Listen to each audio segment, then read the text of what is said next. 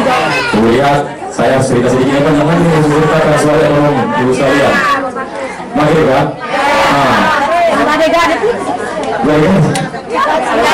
Ya, jadi ibu saya, jadi soal rentenir itu nggak bisa kita inikan karena itu izinnya nggak ada. Gimana sebenarnya nggak bisa dipenjarakannya ibu karena itu, tapi kan dipermalukan.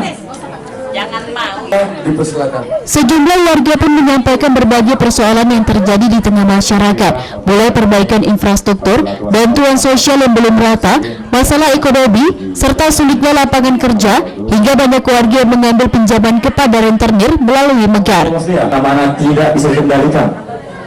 Kalau dikendalikan dengan tegas, mungkin ratus ribuan rakyat Indonesia yang mati. Selain itu, persoalan gaji guru honorer yang masih sangat minim dan keinginan warga sekitar yang mengharapkan dibangunnya sekolah di tempat mereka.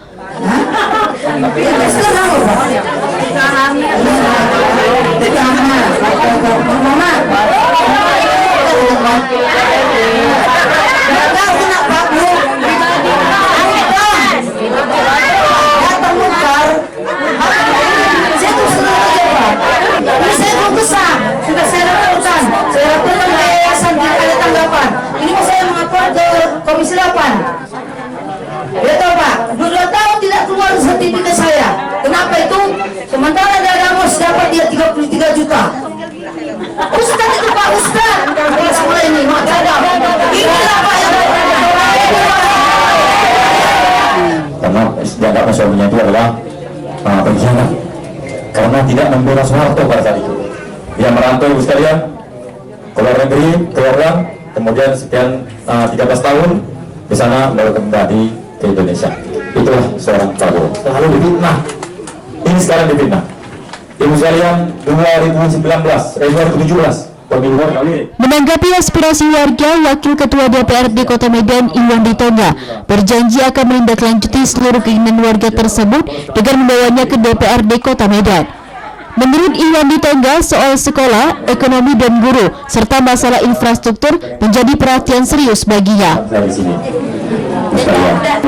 Kok bisa lebih kali lagi ya?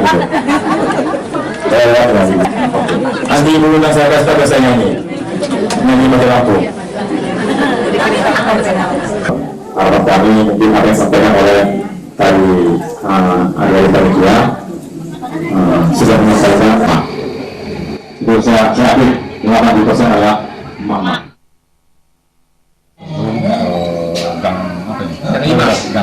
Gang 5. Ya. Gang 5 maka dengan aspirasi oleh warga di sini. Ternyata warga itu adalah ada beberapa kategori. Yang pertama adalah soal meminta bantuan untuk pembangunan sekolah. Sekolah Asia, ya. Sekolah yang kedua adalah soal ekonomi susah, di mana-mana harga beras susah. Ya, memang betul ini adalah yang dirasakan oleh seluruh masyarakat Kota Medan khususnya soal harga beras yang naik. Bisa 5 kilo itu sudah menjadi 75.000. 1 kilo dari 5 itu 15.000. Inilah harapan kita kepada pemerintah